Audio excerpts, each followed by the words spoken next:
बिस्मिल्लाहिर्रहमानिर्रहीम। अस्सलाम वालेकुम जनाब। स्टोरीज़ मैंने दो शेयर करनी हैं, इंतहाई अहम स्टोरीज़ हैं। पहली स्टोरी ये है कि कल पाकिस्तान की दो बड़ी ब्रेकिंग न्यूज़ आ रही हैं, दो बड़े फ़ैसले हो रहे हैं, उस पर बात करनी है। और दूसरा ये है कि सोमवार को जुडिशल कमीशन ऑफ पाकिस्तान का इजलास हो रहा है। चीफ़ जस्टिस ऑफ पाकिस्तान जनाब जस्टिस उमर अता बंदियाल साहब ने 4 हाई कोर्ट्स के मुख्तलिफ़ हाई कोर्ट्स के 4 जजेस नामज़द किए हैं कि इन पर गौर किया जाएगा कि इनको सुप्रीम कोर्ट लाया जाए। वो 4 जजेस कौन हैं और आगे होगा क्या, उस पे बात करनी है। पहले आ जाएं इन पर कि ये जो 2 ख़बरें हैं ना, जो 2 ब्रेकिंग हैं, जो 2 फ़ैसले आ रहे हैं, एक दिन के 2 बजे आ रहा है और एक फ़ैसला रात के 8 बजे पाकिस्तानी वक्त के मुताबिक। एक दिन के 2 बजे, एक रात के 8 बजे। पहले दिन के 2 बजे पे बात कर लेते हैं और वो फ़ैसला है तोशाखाना फ़ैसला, तोशाखाना केस का फ़ैसला जो महफूज हुआ था कुछ अर्सा पहले, अब वो कल सुनाया जा रहा है। इलेक्शन कमीशन ऑफ पाकिस्तान ने अनाउंस कर दिया है, साथ सिक्योरिटी भी मांग ली है, full proof security. Islamabad police को ख़त लिख के और आईजी को कि फुल प्रूफ सिक्योरिटी चाहिए इलेक्शन कमीशन ऑफ पाकिस्तान को, क्योंकि मतलब वो तहरीक इंसाफ के वोटर सपोर्टर्स का हंगामा करने का ख़दशा, इस वजह से फुल प्रूफ सिक्योरिटी उनको चाहिए। ये तोशाखाने का फ़ैसला क्या है, तोशाखाने का केस क्या है, पहले ज़रा इस पे बात कर लेते हैं। तो वो केस बड़ा ओपन एंड शट केस है। केस ये है जो कि स्पीकर ने तकरीबन कोई 4 पार्लियामेंटेरियंस के कहने पर या एप्लीकेशन पर स्पीकर ने वो रेफरेंस भेजा, इलेक्शन कमीशन को भेजा था। वो रेफरेंस बेसिकली क्या था? वो रेफरेंस ये था कि इमरान खान साहब ने तोशाखाने के तोहफ़े बेचे हैं, मुख्तलिफ़ तोहफ़े, उसमें घड़ियाँ भी थीं, पेन भी, और मतलब तकरीबन कोई 58 तोहफ़े बेचे हैं। उनमें कफलिंग्स भी, कलम भी, घड़ी भी, पता नहीं मेज़पोश भी, सारा जैसे सफाया नहीं किया जाता। मतलब खान साहब ने ये कसम खाई कि तोशाखाने में छोड़ना कुछ भी नहीं है, सारा लेके जाना है। इस तरीके से झाड़ू फेरा है पिंकी पीरनी ने तोशाखाने पे। अच्छा, वो तोशाखाने के उन्होंने कहा कि जो परवेज़ अशरफ साहब ने, स्पीकर कौमी असम्बली ने जो रेफरेंस भेजा इलेक्शन कमीशन को, उन्होंने कहा जी खान साहब ने तोहफ़े बेचे हैं, उन तोहफ़ों को और उन तोहफ़ों से हासिल की गई रकम को उन्होंने अपने गोशवारों में ज़ाहिर नहीं किया। तो फिर इसका मतलब है कंसीलमेंट हो गया ना, इसका मतलब है छुपाना हो गया ना, धोखाधड़ी हो गया जब उन्होंने अपने गोशवारों में ज़ाहिर ही नहीं किया। हर MNA को अपने गोशवारे सालाना जमा कराने पड़ते हैं, और सिर्फ वो FBR में नहीं जमा कराना पड़ते, बल्कि वो इलेक्शन कमीशन में भी जमा कराने पड़ते हैं। ठीक है ना, सालाना। FBR में तो हर किसी को जमा कराने पड़ते हैं जो टैक्स फाइलर है, लेकिन जो MNA है ना, उसको साथ FBR के साथ साथ इलेक्शन कमीशन में भी जमा कराने पड़ते हैं।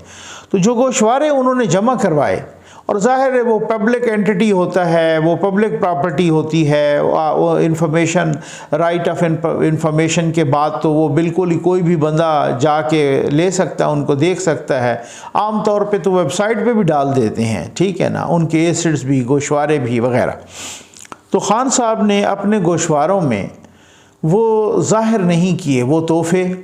और अच्छा, खान साहब से पहले इलेक्शन कमीशन ऑफ पाकिस्तान ने जवाब मांगा था, खान साहब ने माना है। खान साहब ने सिर्फ उस जवाब में नहीं माना, बल्कि खान साहब जैसे ही अप्रैल में अदम एतमाद के नतीजे में निकले थे, उस वक़्त भी चंद दिन के बाद उनसे, उनके सहाफ़ियों ने कुछ पूछा, सहाफ़ियों ने उनसे गैर रस्मी गुफ्तगू पे वो गए थे, उनने पूछा, तो खान साहब ने कहा, ऑन द रिकॉर्ड भी और ऑफ द रिकॉर्ड भी, दोनों हवालों से खान साहब ने कहा कि मेरे तोहफ़े मेरी मर्ज़ी, यानी मेरे थे, मैं उन्हें बेचता या मैं रखता, जो भी है, ये मान गए, एतराफ़ जुर्म तो हो गया। ठीक है। अच्छा, अब उसके बाद खान साहब ने इलेक्शन कमीशन को भी वही जवाब दिया है कि जी तोहफ़े मैंने लिए भी हैं और तोहफ़े मैंने बेचे भी हैं, और साथ ये भी माना है कि जी हाँ, उनमें से कुछ जो है ना गोशवारों में गलती से वो ज़ाहिर नहीं कर पाया। सही हो गया, अब खान साहब ने मान लिया है। मुझे हैरत इस बात की है कि फिर उसके बाद किसी अदालत की ज़रूरत क्या रह जाती है कि जब एक मुल्ज़िम एतराफ़ जुर्म कर ले, जिस पर इल्ज़ाम हो किसी चीज़ का, किसी जुर्म का, किसी गलती का, उसका वो एतराफ़ जब कर ले और वो सेल्फ कन्फेशन होती है कि जब आप कन्फेस कर लें कि ख़ुद मान लें कि जी मैंने ये गलती की है, मैंने ये काम किया है, मैंने ये जुर्म किया है, तो फिर उसके बाद तो कोई गुंजाइश बाकी नहीं रह जाती। तो खान साहब ने भी वही सेल्फ कन्फेशन की है और उसके बाद जो है ना वो आ गया केस चलता रहा, वकला के दलाइल होते रहे, सारा कुछ, वो भी बड़े दिलचस्प थे। अब वो फ़ैसला महफूज हो गया था कुछ अर्सा पहले, कल वो फ़ैसला सुनाया जा रहा है। अब अगर ये बड़ा ओपन एंड शट केस है, आपको इससे पता तो चल गया होगा कि खान साहब ने चीफ़ इलेक्शन कमिश्नर को रोज़ाना क्यों गालियां देते थे खान साहब, हालांकि ये वो चीफ़ इलेक्शन कमिश्नर हैं या वो इलेक्शन कमीशन है कि खान साहब जितने इलेक्शन लड़े इनकी मौजूदगी में जीते। अच्छा, कुछ ज़िमनी इलेक्शन हारे भी सही, तो ज़िमनी इलेक्शन हारे, बाकी जो अभी वाले ज़िमनी इलेक्शन, ये पंजाब वाले ये भी जीते, अभी वाले जो ज़िमनी इलेक्शन ये भी जीते। तो एक ऐसी पार्टी या उस पार्टी का सरबराह, ये दुनिया में पहली मिसाल होगी कि वो इलेक्शन भी जीत रहा है, उसके बावजूद भी वो चीफ़ इलेक्शन कमिश्नर को गालियाँ दे रहा है, उसको घटिया आदमी कह रहा है, उसको बेशर्म कह रहा है, उसको पता नहीं क्या क्या कह रहा है, उस पर कौन कौन से इल्ज़ाम लगा रहा है। ये कह रहा है वो मरियम नवाज़ के कदमों में जाके बैठता है, वो हमजा शहबाज के कदमों में जाके बैठता है, वो उनसे पैसे लेता है, ये उनका बंदा है घर का, ये उनका अपना बंदा है, ये उनका मुलाजिम है वगैरह। वो सिंध के चीफ़ इलेक्शन कमिश्नर को जो सिंध का है वो वहाँ उसको भी कह रहा है कि जनाब वो तो जरदारी का मुलाजिम है, वो तो पेड मुलाजिम है, वो तो पैसे लेता है। खान साहब से इल्ज़ाम लगाना बग़ैर किसी सबूत के वो तो कोई नई बात है नहीं ना। वो तो चाहे कोई सहाफ़ी हो, चाहे कोई सियासी हो, चाहे कोई गैर सियासी हो, चाहे कोई इलेक्शन कमीशन का कोई हो, उन पे वो इल्ज़ाम तो लगा देते हैं। अच्छा, अब बात ये है कि जनाब आपको मालूम होगा सिर्फ इसी वजह से कि इससे पहले वो एक अरसे के बाद फ़ॉरेन फंडिंग केस का फ़ैसला आया, उसमें साबित हो गया खान साहब चोर हैं। भाई अगर इन्होंने फ़ैसला गलत किया तो उस फैसले से चंद रोज़ पहले एक स्टोरी आई थी और फ़ॉरेन अखबार की आई थी, उस अखबार पे खान साहब ने किसी किस्म का कोई मुकदमा नहीं किया, ठीक है, और वो इतनी कम्प्रिहेंसिव स्टोरी थी। भाई अगर वो स्टोरी गलत थी CNN की तो वो आप खान साहब आप जो है ना मतलब उसमें उन पे मुकदमा करें और अरबों डॉलर कमाएं। आप तो ख़ुद कहते हैं जनाब कि ये मैं जो है ना इस तरीके से मुकदमा करूँगा, और आप ख़ुद कहते हैं कि जनाब मैं तो बाहर के मीडिया को जानता हूँ, मैं तो बाहर की अदालतों को जानता हूँ, मैं तो बाहर के कानून को जानता हूँ, चाहे वो बरतानिया हो, चाहे वो यूरोप हो, चाहे वो अमेरिका हो। सर आप भी तो उसी तरीके से उन पर मुकदमा करें जैसे शहबाज शरीफ ने डेली मेल पे किया था, आप भी उन पर मुकदमा करें और अरबों डॉलर कमाएँ, ठीक है ना। तो या आपसे वो माफ़ी मांगेंगे, कम से कम ये तो पता चलेगा ना कि उन्होंने गलत स्टोरी की थी, उन्होंने आप मुकदमा उन पे नहीं कर रहे और आपने किया भी नहीं है मुकदमा। और उसके बाद वो इलेक्शन कमीशन का फ़ैसला आया, आप उसमें भी चोर साबित हो गए। अब ये फ़ैसला जो तोशा खाने का आ रहा है कल, अगर ये फ़ैसला उसी में बड़ा ओपन एंड शट केस है, इसमें डेफिनेटली वो फिर जो है ना वो ये 2 बजे कल सुनाया जाएगा। अब देखते हैं, ज़रा आप भी गैस किया करें ना, गैस लगाएं ज़रा, ठीक है ना, जज्बात से नहीं बल्कि कानून और आइन की नज़र से, और आपने तुक्के नहीं मारने बल्कि आपने इस पर हर पहलू पे गौर व खौस करना है, मामलात, हालात, वाक़ियात, मौसम, ठीक है ना, और सारा कुछ। तो बस ये सूरत हाल है। हमारे दोस्त हैं, मैं पहले ही बताता रहता हूँ, हसन अयूब साहब, वो तो बहुत ही कॉन्फिडेंट हैं, क्योंकि वो ज़ाहिर है इस वजह से नहीं, वो कवर भी करते रहे हैं, वो जाते भी हैं, उनको पूरे केस के बैकग्राउंड का भी पता है सारा कुछ। तो वो तो बार बार ही यही कह रहे हैं कि भाई नायल होना ठहर गया है, सुबह गया या शाम गया। अब ये कल वाला फ़ैसला इस पर भारी पड़ सकता है खान साहब पे, बहुत सारे तजियाकारों के हवाले से, बहुत सारे कानून और आइन के माहिरीन के हवाले से, और वो जो नवाज शरीफ पे लगाया गया था कुलिया, अगर वो कुलिया लगता है तो खान साहब आज कोई उसमें 1% भी शक नहीं है, 100% नाअहल हैं। अगर वही कुलिया लगता है जो नवाज शरीफ पे लगा। हाँ, ये अलबत्ता और बात है कि कल को फैसल वोडा साहब के केस में सुप्रीम कोर्ट ये अपना डिसीजन दे दे कि 62(1)(f) के तहत इलेक्शन कमीशन को अख्तियार ही नहीं है, ये एक अलग बहस है वो इसमें। लेकिन वही फैसल वोडा को भी तो इलेक्शन कमीशन ने नाअहल किया था ना, और 62(1)(f) के तहत किया था, जिसकी एंडोर्समेंट इस्लामाबाद हाई कोर्ट ने भी की थी। अगर 62(1)(f) के तहत ताहयात नाअहल करना इलेक्शन कमीशन का डोमेन नहीं है तो फिर इस्लामाबाद हाई कोर्ट ने उसको बरकरार क्यों रखा था? अभी तक भी इतना मुश्किल में है सुप्रीम कोर्ट कि जनाब वो जो है ना वो बार बार, कल भी यही रिमार्क्स थे कि फैसल वोडा का एक और झूठ पकड़ा गया। तो अगर वही सूरत हाल है और वो कुलिया जो नवाज शरीफ पे लगाया गया, अगर वो कुलिया खान साहब पे लगाया जाए तो खान साहब तो बिल्कुल बच्चे बच्चे को पता है कल नाअहल हो जाएंगे। अब देखते हैं कि होता क्या है। दूसरा फैसला है जनाब 8 बजे रात के इंशाअल्लाह, और वो बहुत बड़ी खुशखबरी होगी। FATF का अनाउंसमेंट होनी है पाकिस्तानी वक्त के मुताबिक तकरीबन 8 बजे होंगे, और वो जनाब अनाउंसमेंट करेंगे और पाकिस्तान इंशाअल्लाह ग्रे लिस्ट से निकल के वाइट लिस्ट में, और हमारी दुआएं हैं इंशाअल्लाह ऐसे ही होगा। और जनाब उसके बाद आप आ जाएँ स्टोरी पे, और वो बड़ी अहम स्टोरी है।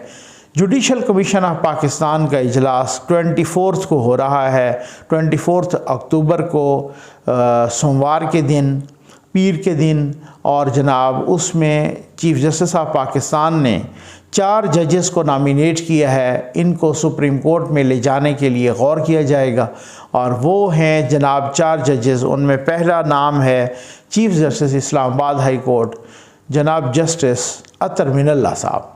उनको सुप्रीम कोर्ट, मेरा ख्याल है अपनी मेरी असेसमेंट है माज़रत के साथ, कि अतर मिनल्ला साहब वैसे भी यहाँ भारी पड़ रहे थे इस्लामाबाद हाई कोर्ट में, उनका अभी 1 साल रहता है तकरीबन, तो इस वजह से बेहतर था कि उनको सुप्रीम कोर्ट ले आए ना, क्योंकि सुप्रीम कोर्ट में तो बेंच बनाने का अख्तियार उनके पास नहीं होगा, और जो केस उनके पास भेजना होगा तो फिर चीफ जस्टिस ही भेजेगा। वो अपने हिसाब से तो सो मोटो नहीं लेंगे और अपने हिसाब से तो वो केस नहीं सुनेंगे, तो वहाँ पर वो थोड़ा सा सुकून से बैठेंगे। बहुत सारे लोगों को यहाँ पे वो तंग कर रहे थे, तो इस वजह से भी बेहतर है कि उनको वहाँ पे, और वैसे भी वो सीनियरिटी के प्रिंसिपल पे टॉप पे वो पूरा उतरते हैं। अच्छी बात है, इस्लामाबाद हाई कोर्ट के सीनियर मोस्ट जज यानी कि वो चीफ जस्टिस हैं इस्लामाबाद हाई कोर्ट के, और वो सीनियर मोस्ट हैं, तो इस वजह से उनका राइट है। और जिसको आम तौर पे तमाम हम जैसे तजियाकार जो कि लॉ की अपना कानूनी आइनी बॉडीज़ हैं, जो कि वकला की बॉडीज़ हैं, जो बार्स हैं, उनका भी यही कि आप जो है ना ये जो प्रिंसिपल है सीनियरिटी का, इसको वायलेट ना करें, और वो अतर मिनल्ला साहब इस प्रिंसिपल पे पूरा उतरते हैं। उम्मीद तो है कि जो इनका नाम जाएगा तो इनके नाम पे भारी अक्सरियत से इतफाक़ होगा जी अपना चीफ जस्टिस अतर मिनल्ला साहब का। दूसरा नाम है जनाब जस्टिस शाहिद वहीद साहब का, लाहौर हाई कोर्ट के। ये वही जस्टिस शाहिद वहीद साहब हैं जो एक दफ़ा रिजेक्ट हो चुके हैं, 4थे नंबर पे ये हैं लाहौर हाई कोर्ट से। रोला वही कि जनाब ये सीनियरिटी में, अब देखते हैं कि क्या वो जो डायलॉग हुए थे वज़ीर कानून में और अटॉर्नी जनरल और चीफ जस्टिस ऑफ पाकिस्तान में, वो कामयाब हुए या नाकाम हुए, हुआ क्या है। तो अब देखते हैं कि वो क्या होता है। तो वो शाहिद वहीद साहब की शोहरत का तो आपको मालूम है, आगे मैं नहीं बोलना चाहता। तो वो अब आते हैं तो क्या उनको भी उसी तरीके से वोट मिलते हैं या एक दफ़ा फिर वो रिजेक्ट हो जाते हैं, तो अब देखा जाएगा कि ये होता क्या है। शाहिद वहीद साहब तकरीबन उनके पास लाहौर हाई कोर्ट में भी 2027 की रिटायरमेंट आ रही थी, मैंने वेबसाइट से देखी, और अब उसके बाद सुप्रीम कोर्ट में आने के बाद तो 3 साल उनको और भी मिल जाएंगे, तो वो डेफिनेटली जो है ना वो कोई 30 तक चले जाएंगे। तो इसमें उनके चीफ जस्टिस बनने के भी इम्कानात रोशन हो जाएंगे। और देखें मतलब अरेंजमेंट पूरा मुबैना तौर पे होता है, वो जिस तरीके से वो कौन लाना चाहते हैं। 2 और जजेस हैं जनाब सिंध हाई कोर्ट के, और वो हैं जस्टिस हसन अजहर रिजवी साहब और जस्टिस शफ़ी सिद्दीकी साहब। जस्टिस हसन रिजवी साहब जो हैं वो भी 4थे नंबर पे हैं, और जस्टिस जो शफ़ी सिद्दीकी साहब, वो 6ठे नंबर पे हैं। अब ज़रा आप इंसाफ से बताइए कि आप 6ठे नंबर या 4थे नंबर या उसके पंजाब लाहौर हाई कोर्ट के 4थे नंबर वाले को उठा के जब सुप्रीम कोर्ट ले जाएंगे, चीफ जस्टिस को आप सुपरसीड करेंगे, आप दूसरे वाले को सुपरसीड करेंगे, आप तीसरे वाले जज को सुपरसीड करेंगे, तो ये सीनियरिटी का प्रिंसिपल किस तरह, अगर यही प्रिंसिपल ये तमाम महकमों में चल पड़े, मतलब वो मैं आपको वही कह रहा हूँ ना कि वो खुद जंगल के बादशाह वाली बात है कि वो बच्चे दे या अंडे दे। अगर ये तमाम डिपार्टमेंट्स में यही प्रिंसिपल चल पड़े, यही प्रिंसिपल अगर पाक फ़ौज में चल पड़े, अगर यही प्रिंसिपल पुलिस में चल पड़े, अगर यही रूल तमाम बाकी डिपार्टमेंट्स में चल पड़े कि जो जूनियर हो उनको उठा उठा के हेड लगाया जा रहा हो और जो सीनियर हो, हालांकि पाक फ़ौज में भी ये है कि अगर सीनियर को सुपरसीड करे तो वो खुद ब खुद फारिग हो जाता है, वो चला जाता है कि वो कहता है कि जनाब, मतलब एक रिवायत है कि मैं अपने से जूनियर को कैसे सल्यूट करूँगा। तो बहरहाल वो बात ये है कि ये इसका मतलब ये है कि जब सीनियरिटी का प्रिंसिपल जब भी वायलेट होगा तो वहाँ पर मसला पैदा होगा, वहाँ पर मसाइल पैदा होंगे, वहाँ पर रूल्स रेगुलेशंस की खिलाफवर्जी होगी माफ़ कीजिएगा। इसी वजह से तो जितनी भी बार हैं, जितनी भी वकला की बॉडीज़ हैं, वो इसके ख़िलाफ़ हैं, एहतजाज करती हैं। तो अब देखें कि ये बाकी 3 जजेस पर भी इतफ़ाक़ होता है या फिर से, क्योंकि आजकल कंडीशन ऐसी बनी हुई है, कॉन्स्टिट्यूशन ऐसी है जुडिशल कमीशन ऑफ पाकिस्तान की कि चीफ़ जस्टिस साहब अपनी मनमानी नहीं कर सकते, बल्कि उनको जब तक जस्टिस जो सीनियर मोस्ट जस्टिस हैं, जस्टिस कादी फ़ैज़ ईसा साहब, जस्टिस सरदार तारिक साहब, तो एक जस्टिस मंसूर अली शाह साहब, और साथ ही बार का नुमाइंदा, साथ ही अटॉर्नी जनरल, साथ ही नहीं मंसूर अली शाह नहीं है गालिबन, साथ ही जो है ना वो वज़ीर कानून, ये 9 मेंबर टोटल हैं। और ये 5 मेंबर जो है ना वोट चीफ जस्टिस साहब को जो है कि मुखालिफ किया था पिछली दफ़ा भी। तो अब देखते हैं कि क्या होता है, क्या सूरत हाल बनती है। इजलास हो रहा है, क्योंकि इजलास के लिए काजी फ़ैज़ ईसा साहब ने भी और जस्टिस सरदार तारिक साहब ने भी गालिबन वो लिखा था ख़त कि जी इजलास बुलाया जाए और जल्द बुलाया जाए, क्योंकि असामियाँ 5 खाली हैं सुप्रीम कोर्ट की। सुप्रीम कोर्ट में बहुत सारे केसेस पेंडिंग हैं, को 50,000 के लगभग पेंडिंग हैं। तो अब 4 ये हो रहे हैं, 5वां देखते हैं कौन आता है। पेशावर हाई कोर्ट का चीफ जस्टिस होता है या जो भी होता है, उसके बाद भी वो पता चल जाएगा। लेकिन for the time being chief justice साहब ने 4 को नॉमिनेट किया है। इन 4 में जस्टिस अतर मिनल्ला साहब हैं, इनके तो इम्कानात बहुत ही रोशन हैं, इनके नाम पे तो इतफ़ाक़ डेफिनेटली हो जाएगा। लेकिन जो बाकी 3 हैं उनके नाम पे इतफ़ाक़ होता है या नहीं होता, ये मंडे को पता चल जाएगा। उम्मीद है आपको वीडियो पसंद आई होगी। आपका बहुत बहुत शुक्रिया।